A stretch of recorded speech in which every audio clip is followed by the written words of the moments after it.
Laura Bush, the Editorial Director of Spectroscopy, and I'm here today with Ken Marcus of Clemson University. Ken, thank you for joining us today.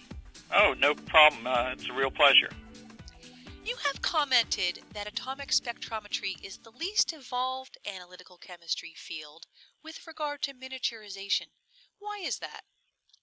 Well, there are a couple of what you would call stalwart kind of spectrochemical sources for elemental analysis. You have the combustion flame, the graphite furnace atomizer, and the inductively coupled plasma. And basically, those devices have not changed at all, probably in the last 25 years. And so they've always been designed for being operated in the laboratory. And people really haven't, until recently, looked at alternatives to say, hey, what more can we do for field-based measurements to get elemental analysis? And so that's why people are starting to look at miniaturizing atomic spectrometry. You'd like to take some device out to a remote location looking for trace metals in a stream or something.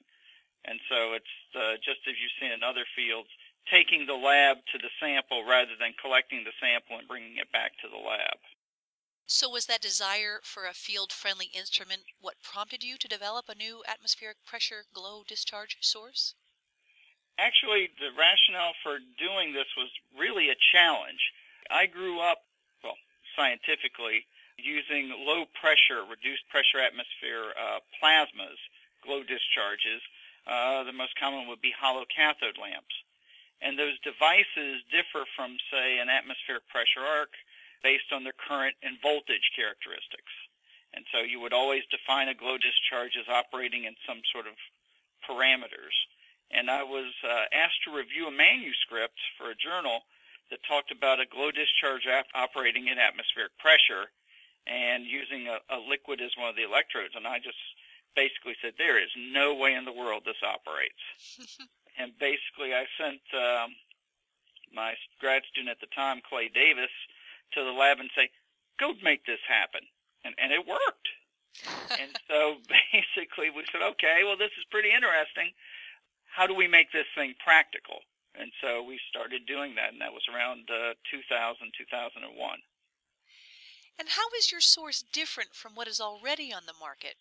And how does it fit into the panoply of other atmospheric pressure ionization methods, such as APCI, APPI, DESI, and DART, and others?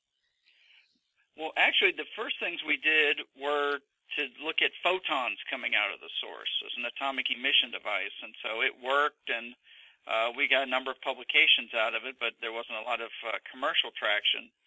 And then we got into a collaborative project with Dave Coppinall's group at PNNL, where he said, I've got this mass spectrometer. I'm getting ready to basically put an ICP on it. And I said, well, wait a second. Let me pull out this old plasma, this miniaturized plasma, and see what happens. And it turned out it worked very well for elemental analysis.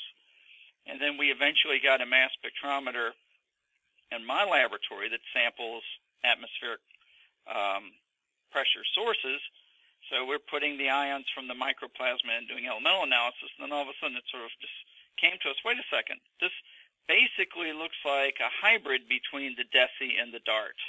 That is, there's a plasma, and we know it's generating water clusters, and what would happen if we fired it to a surface? And it turns out that if you fire it to a coffee bean, you see caffeine. If you fire it to an ibuprofen tablet, you see, the active ingredients. And so basically what started out as an atomic source actually has the same base characteristics in terms of sampling as DART and DESI and some of the other devices. And what are the advantages of this approach over ICP-MS? Well, it's sort of a combined thing now.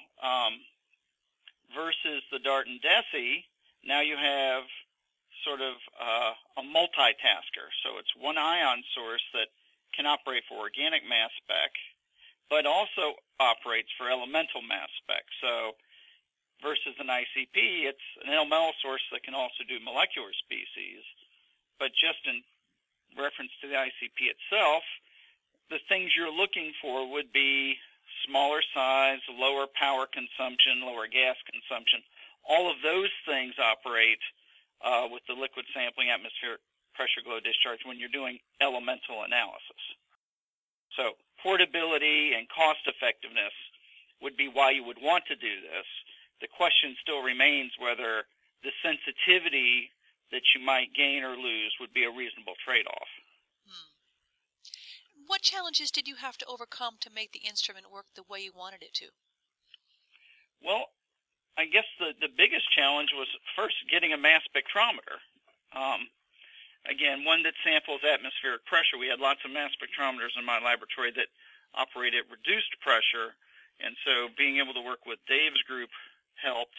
And then we recently got a nice donation from a corporate sponsor for an organic atmospheric pressure mass spectrometer, an electrospray mass analyzer. So now we take the microplasma and put it on what, for all intents and purposes, is an organic mass spectrometer. What results have you seen so far? Well, the main things we see in elemental analysis mode are the fact that we do run very, very low volume flow rates, so on the order of 10 microliters a minute, and do single microliter injections. And so what turns out is we get very good mass sensitivity. And so that's a very good thing when you have small samples. The other important thing we've seen is sort of a freedom from matrix effects. So we can operate in an acidic solution, a saline solution, buffer solutions, and not get various degrees of suppression. We basically get the same performance. Wow. What are your next steps in this work? Right now, we're sort of cutting our teeth on the mass spec sampling, mainly because we've never done atmospheric sampling for mass spec, so we're still finding our way on that. We also have a collaboration going on now with Dr. Rick Russo's group at the Lawrence Berkeley National Laboratory. And what we're doing there, and I've just sent a student out there, is using his laser ablation methods to introduce particles into the microplasma. And so what we're, again, trying to get is a device that has multiple capabilities, liquids versus particles versus if you need to look at a surface and do organics, maybe do that as well. Fantastic. Ken, thank you so much for talking to us today.